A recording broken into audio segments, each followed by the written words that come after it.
Buenos días, mi nombre es Laura Rodas, pertenezco al grado 11.1.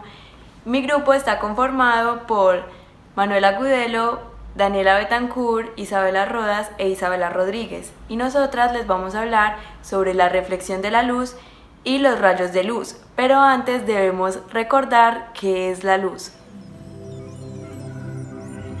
Luz es la conexión entre nosotros y el universo. A través de ella podemos mirar estrellas distantes y mirar atrás hasta el origen de la existencia. Sin embargo, ¿qué es la luz exactamente?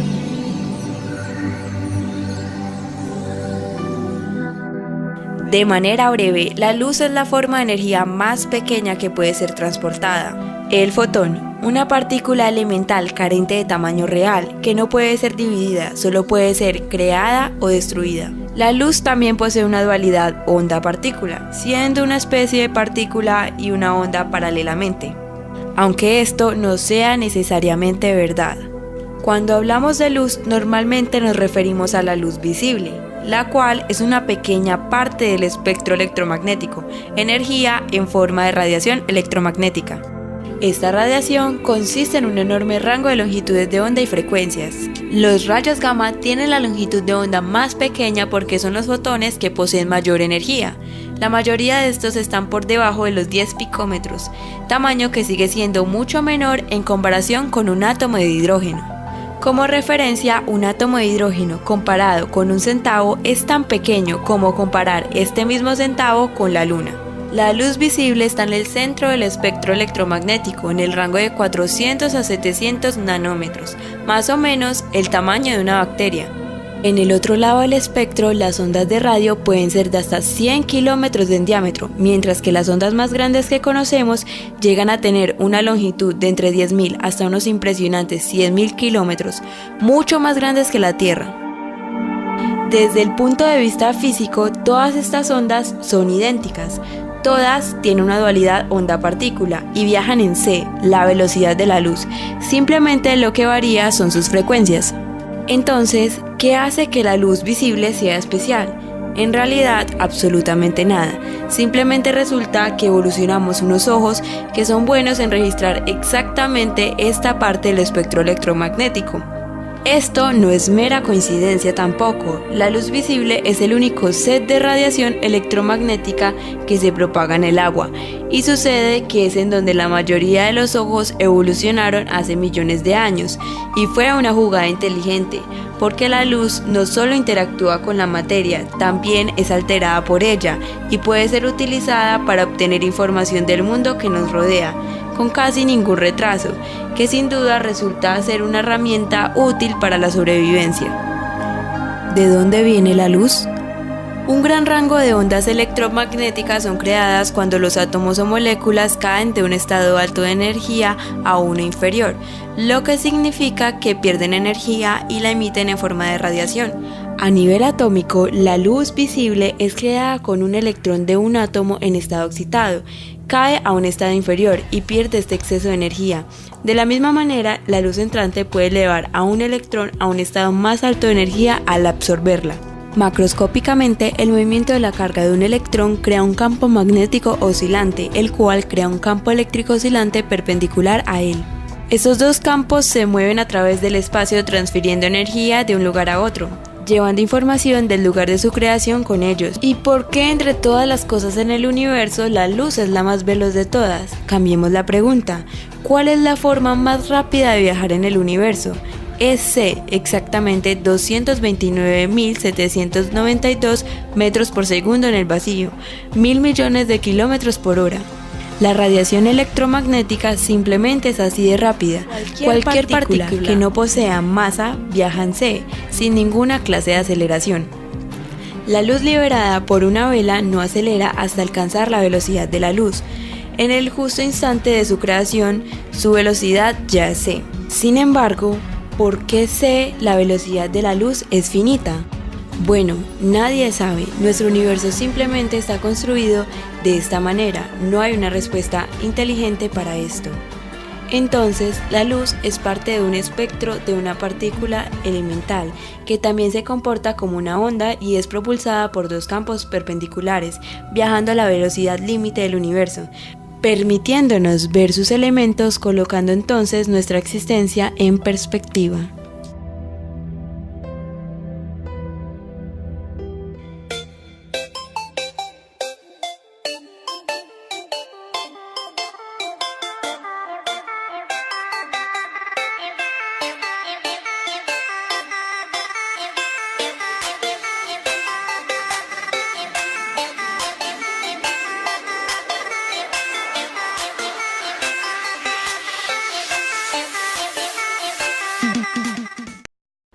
Bueno, buenos días. Yo les voy a hablar sobre los rayos de luz. ¿Qué son los rayos de luz? Como la luz se propaga en línea recta y es invisible, los físicos utilizan un modelo de luz rectilíneo. Se trata de segmentos en línea recta, que comienzan en las fuentes primarias y secundarias y terminan al contacto con un objeto opaco.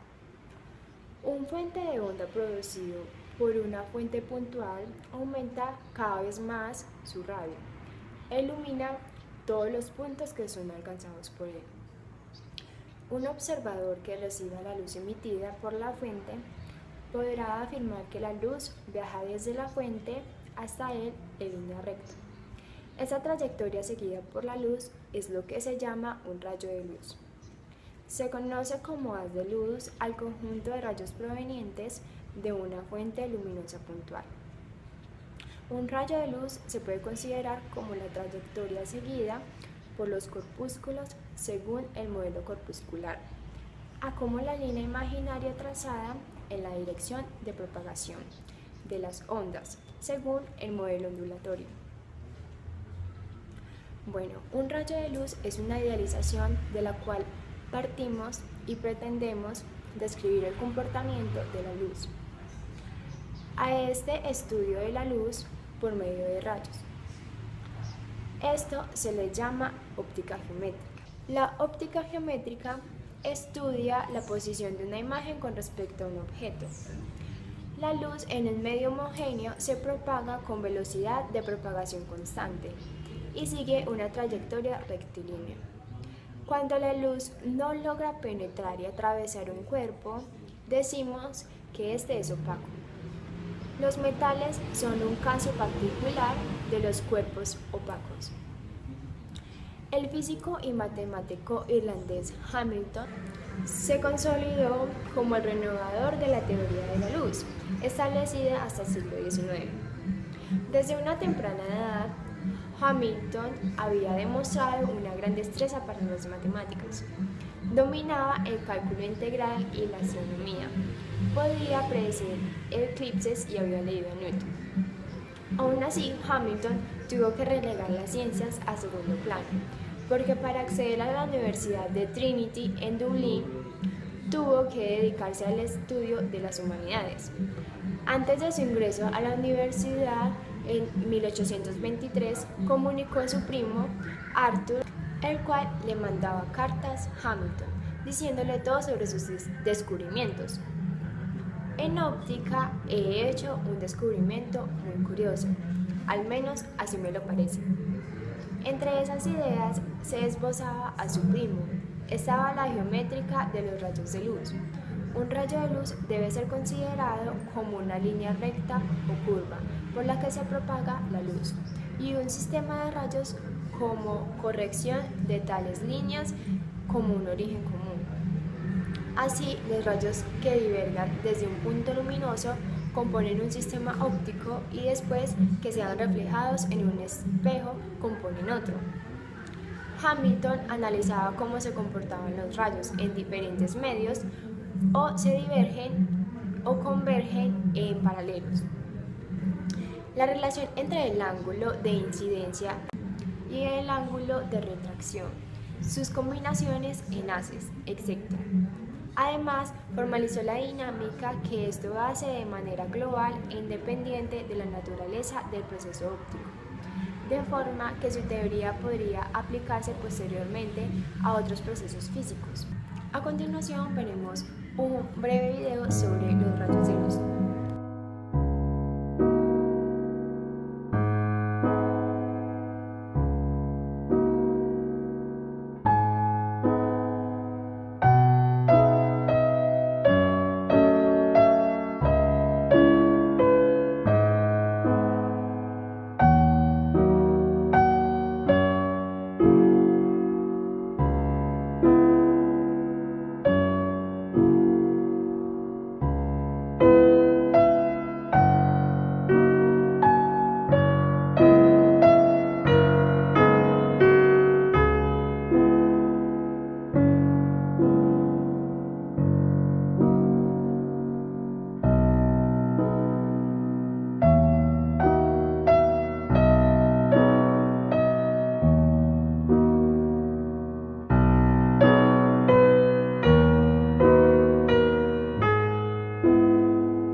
yo les voy a hablar sobre la óptica.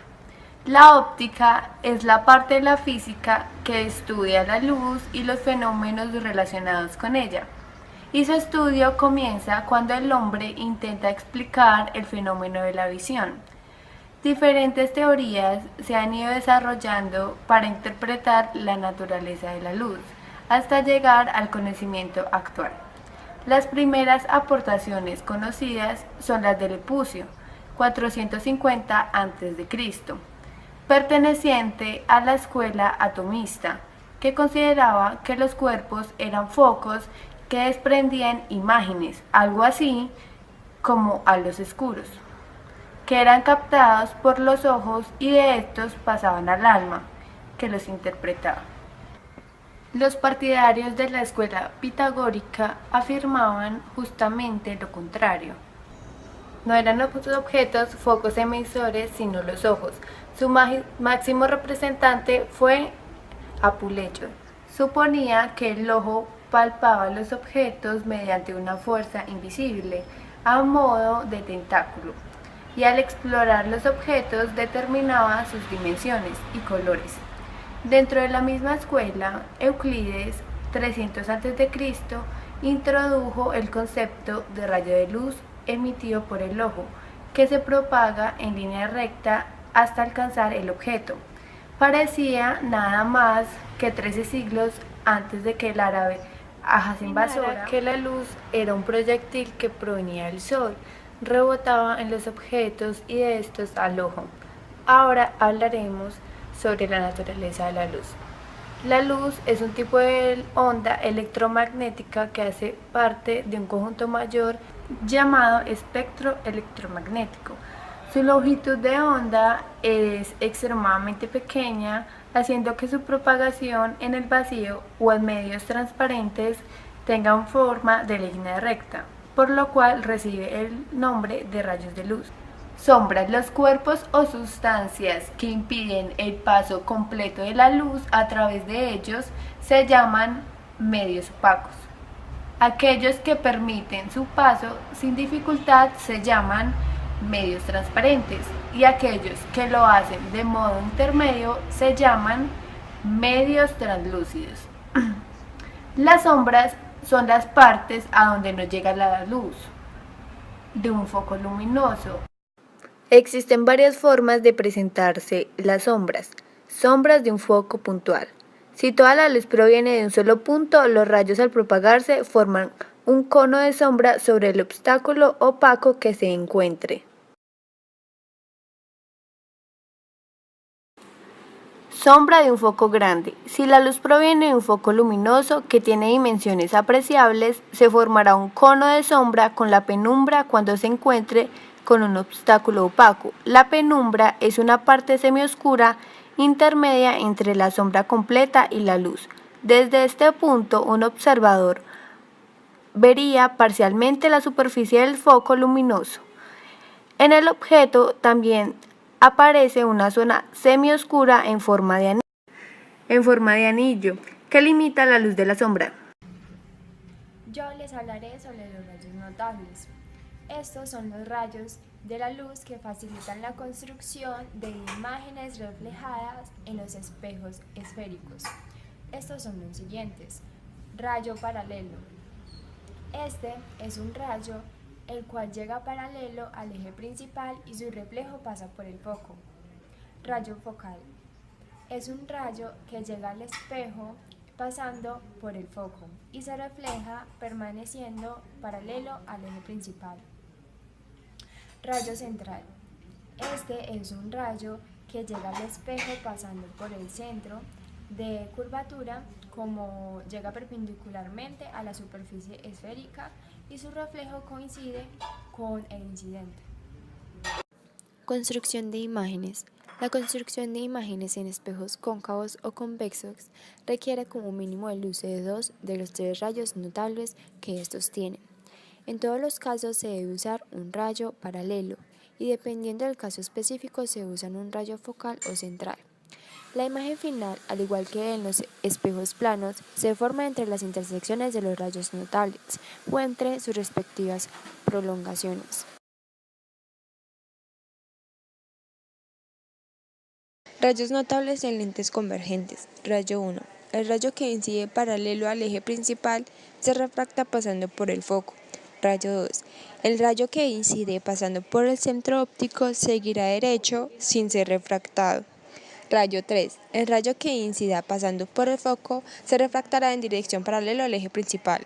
Caso 1. El objeto se encuentra en el infinito. En este caso se considera que los rayos inciden paralelos al lente. Por tal razón, la imagen se forma en el foco y será real y menor.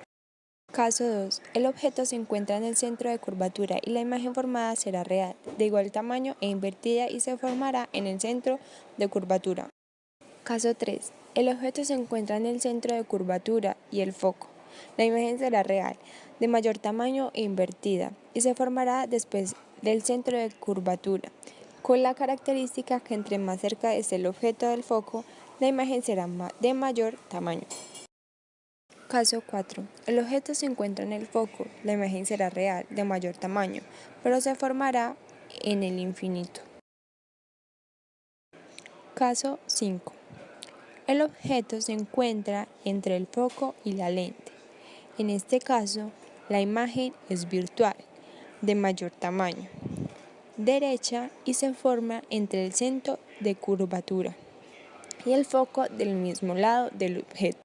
Para encontrar una expresión para las lentes convergentes, tomaremos la expresión para espejos cóncavos, puesto que el único cambio que hay que hacer es incluir el índice de refracción del material de la lente y en lugar de las distancias d se coloca los radios r.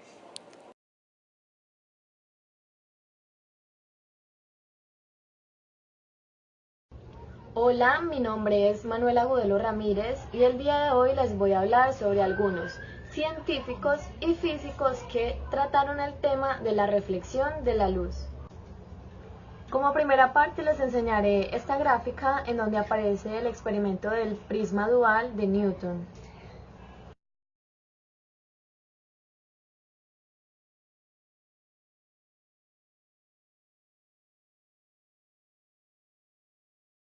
El estudio de los fenómenos luminosos ha ido relacionados con el progreso de la humanidad.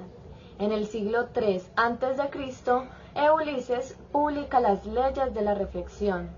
Su observación y medida fueron tomadas a partir del uso de las bases metálicas y espejos que ya se conocían desde la antigüedad. Pero anteriormente, en el siglo II a.C., Herón de Alejandría y Claudio Ptolomeo estudiaron la reflexión en espejos curvos, esto durante un periodo llamado helenístico en Egipto. El científico árabe Alhazen publicó un tratado de óptica o libro de óptica repartido en 7 volúmenes, en el cual hablaba sobre la reflexión de la luz, también la observación de imágenes en lentes y el descubrimiento de la cámara oscura. Fue considerado como el padre de la óptica. Aquí observamos cómo es lo de los espejos curvos.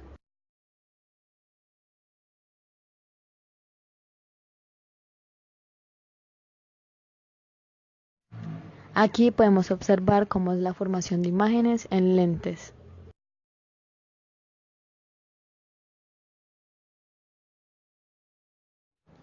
Bueno, aquí tenemos la cámara oscura y esta originalmente consistía en una sala cerrada cuya única fuente era un pequeño orificio.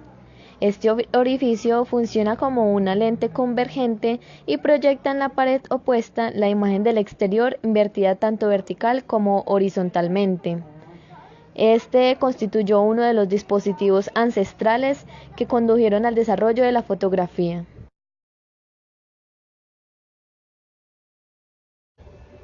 En 1621, el astrónomo y matemático Snell van Rooyen publica unas leyes de refracción y reflexión llamadas leyes de Snell, demostrando que la luz, al incidir en una superficie de separación entre los dos medios, los ángulos cosecantes de incidencia y refracción permanecen constantes.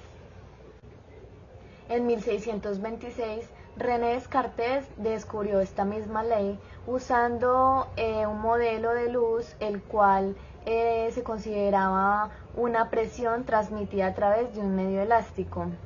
En su obra Dioptría coloca esta ley con fórmulas matemáticas.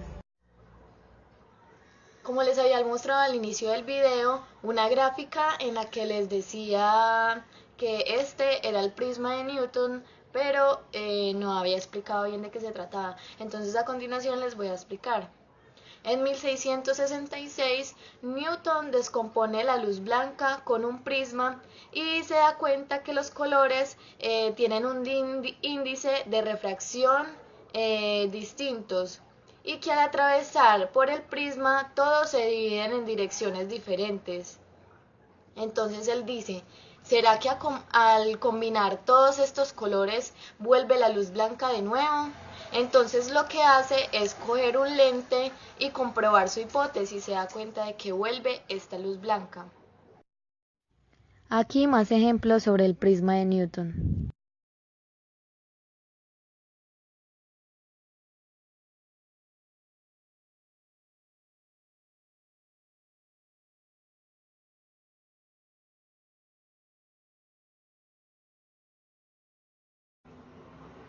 Experimentar, reflexionar y dar nuevas teorías, nuevos resultados, nuevos experimentos es lo que hace esta forma de pensar que los físicos se puedan alejar de la forma de pensar de los filósofos.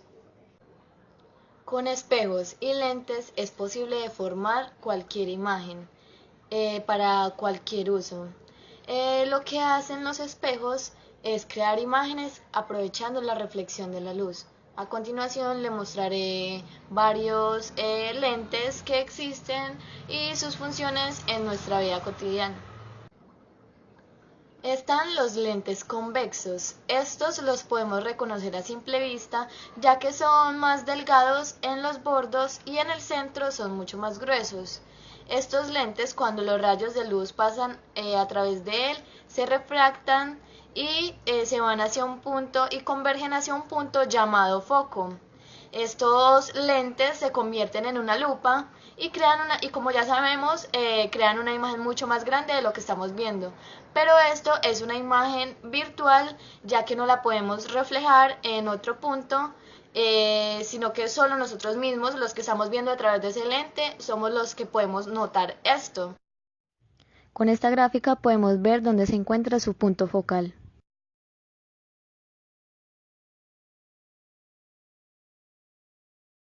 Y esta es la manera como observamos a través de una lupa. También encontramos los lentes cóncavos, y estos, a diferencia de los lentes convexos, son mucho más gruesos en los bordes y en el centro son mucho más pequeños. Cuando los rayos de luz pasan a través de estos divergen y se separan en diversas direcciones, haciendo que el ojo vea una imagen mucho más pequeña de lo que en realidad es. Estos también son llamados lentes divergentes, y aquí podemos observar cómo funcionan.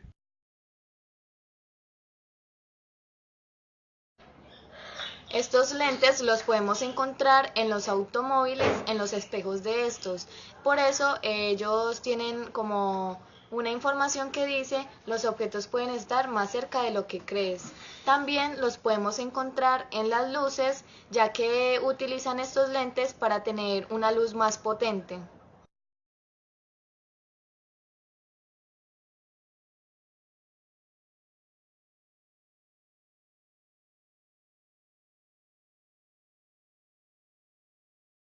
Vamos a hablar sobre las propiedades de la luz.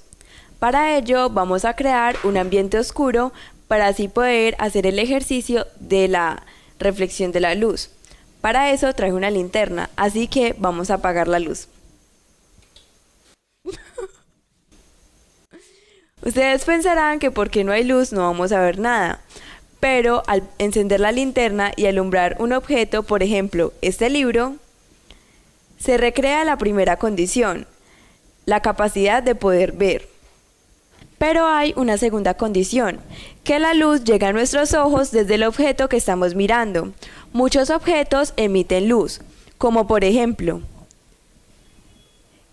esta vela, las bombillas eléctricas o las linternas. Pero no todos los objetos emiten luz. Como por ejemplo este libro. El libro no emite luz, sino que refleja la luz.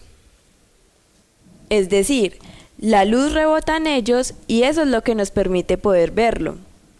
Bueno, ahora vamos a hacer otro ejemplo. Cuando alumbramos la pared, pues vemos un círculo.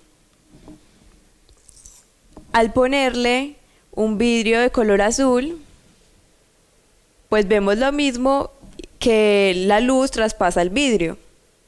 Seguimos viendo el círculo, pero ya de color azul. En cuando utilizamos un espejo, vemos que como el espejo es opaco, no puede traspasarlo, pero sí se refleja. Y esto es lo que llamamos reflexión de la luz. Se refleja en línea recta, ya que la luz se propaga en línea recta. Reflexión de la luz es el fenómeno en el que la luz se devuelve hacia el mismo medio en el que venía, luego de entrar en contacto con una superficie. Hay que tener en cuenta que dicha luz se caracteriza porque cuenta con 3 propiedades básicas. Primero, se propaga en línea recta. Segunda, es que se refleja cuando llega a cualquier superficie que sea reflejante. Tercera, que cambia de dirección en el momento que pasa de un lugar a otro. Ley de la reflexión. En primer lugar, es que el ángulo incidente es igual al ángulo de reflexión.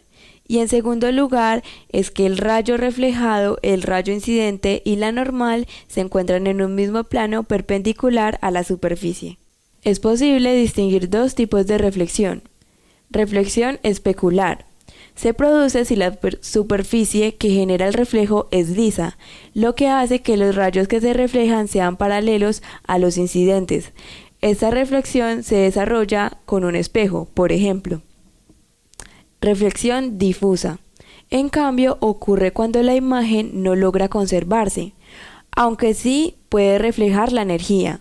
Cuando esto ocurre, los rayos reflejados no resultan paralelos a los incidentes, ya que la superficie que refleja tiene irregularidades.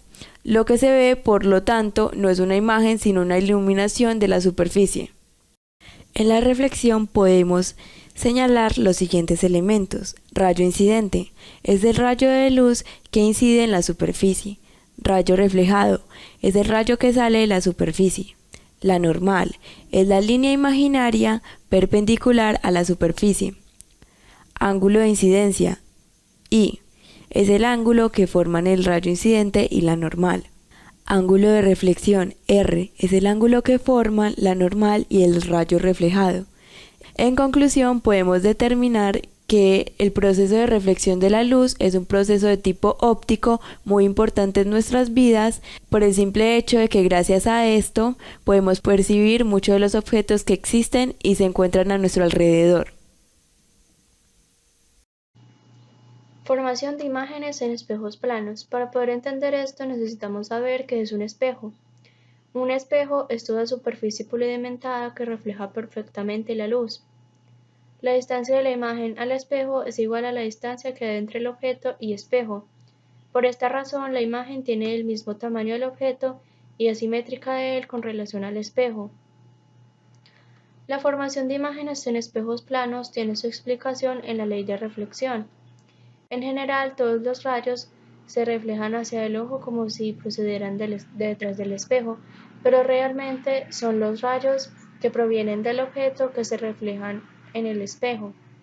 La imagen formada en el espejo plano tiene las siguientes características. La imagen formada es virtual. La imagen está en la misma distancia que el objeto del espejo. La imagen está derecha igual que el objeto, sin embargo, experimenta una inversión lateral, o sea, la izquierda está a la derecha y viceversa. La imagen es es de igual tamaño que el objeto, cambia de medio y sufre además un cambio de dirección. El cambio de dirección viene dado por la ley de Snell de la refracción, que es n sub 1 seno de teta sub 1 igual a n sub 2 seno de teta sub 2, donde teta sub 1 es el ángulo incidente, teta sub 2 es el ángulo refractado y teta límite es el ángulo límite. N sub 1, índice de refracción del medio donde el rayo se origina. N sub 2, índice de refracción del medio donde el rayo se refracta. Utilizando la ley de Snell podemos calcular el valor del ángulo límite que depende de los índices de refracción de los dos medios.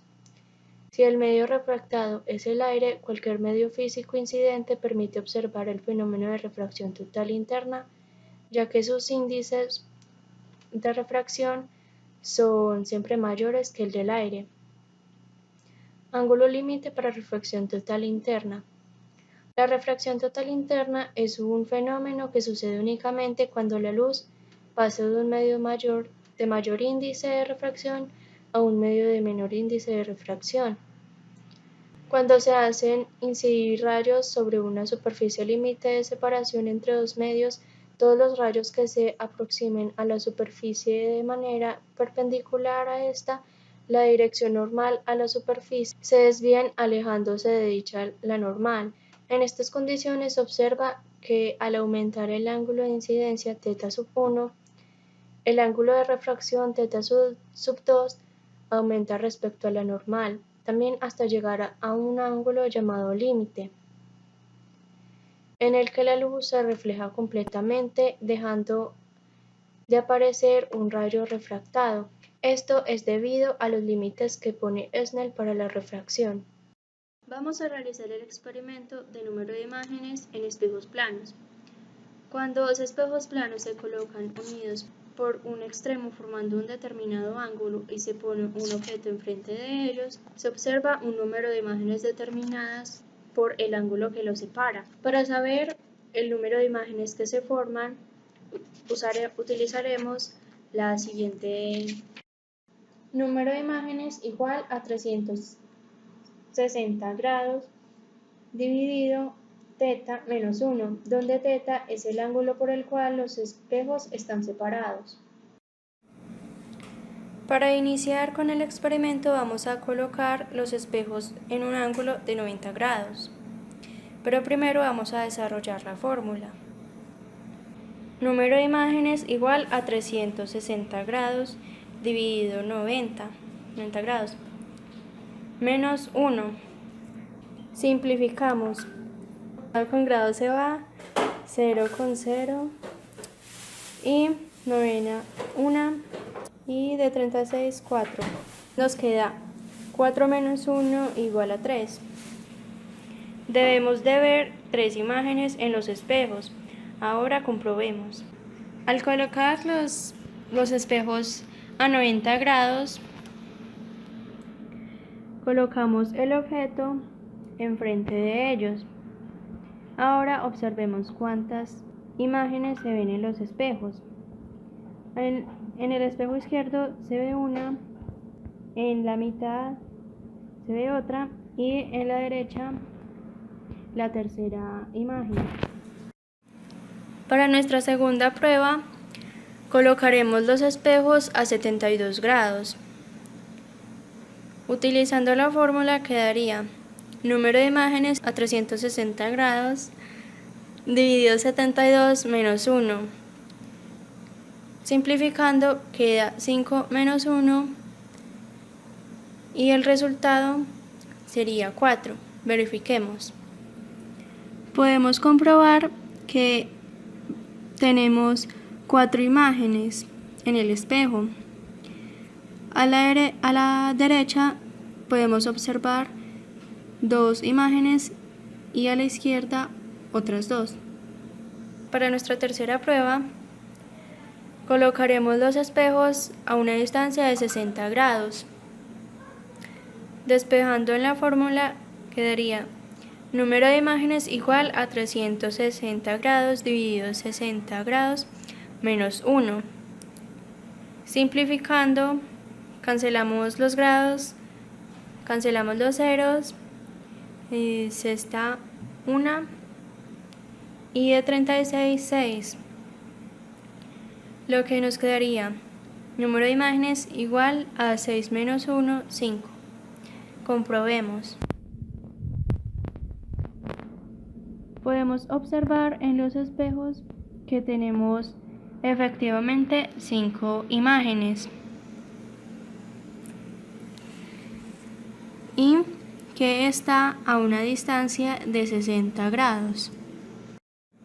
Para nuestra última prueba, colocaremos los espejos a una distancia de 40 grados. Reemplazando en la fórmula quedaría número de imágenes igual a 360 grados dividido 40 grados menos 1. Simplificando, se cancelan los grados y los ceros.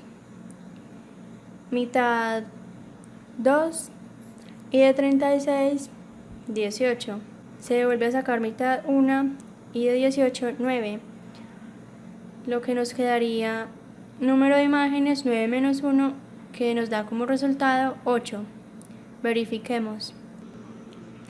Podemos comprobar que efectivamente se ven 8 imágenes en nuestro espejo, 4 en el lado izquierdo y 4 en el lado derecho.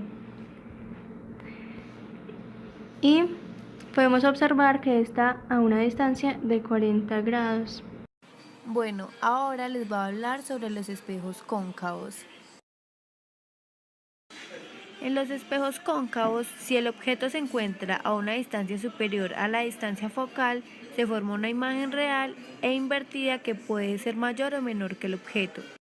Si el objeto se encuentra a una distancia inferior a la distancia focal, se forma una imagen virtual y derecha con respecto al objeto. Casos y características de la formación de imágenes en espejos cóncavos. Caso 1. Si el objeto está situado entre el centro de curvatura y el infinito, la imagen será menor, real e invertida. Estará situada entre C y F. Caso 2. Si el objeto está situado en C, la imagen también estará situada en C y será igual, invertida y real. Caso 3. Si el objeto está situado entre el centro de curvatura y el foco, la imagen será mayor, real e invertida. Estará situada entre C y el infinito. Caso 4. No hay formación de imagen. También se dice que la imagen se forma en el infinito. Caso 5. Si el objeto está situado entre el foco y el espejo, la imagen será mayor, derecha y virtual. Estará situada detrás del espejo.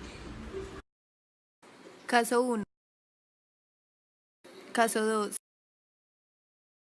Caso 3. Caso 4. Caso 5. Las imágenes se pueden clasificar según su naturaleza en reales y virtuales. Las reales se forman cuando los rayos reflejados después de interactuar con un espejo o lente se intersectan en un punto. La imagen debe proyectarse sobre un plano o pantalla para ser visible. Las virtuales se pueden formar cuando los rayos después de interactuar con un espejo o lente divergen y son sus proyecciones las que se unen en un punto. Estas imágenes no se pueden proyectar en un plano, pero son visibles para el observador. Esto nos quedará más claro con el siguiente video. Con respecto a la posición, la imagen pueden ser derechas o invertidas. Las derechas si están orientadas igual que el objeto, e invertidas si están en la posición contraria al objeto, como se muestra en la imagen. Según su tamaño, las imágenes se denominan aumentadas o mayores si son más grandes que el objeto, o disminuidas o menores si son más pequeñas con relación al objeto, como lo es el caso de los retrovisores del auto. Espero que hayan entendido muy bien la explicación. Déjenos en los comentarios las preguntas que tengan acerca de la reflexión de la luz y los rayos de luz. Gracias.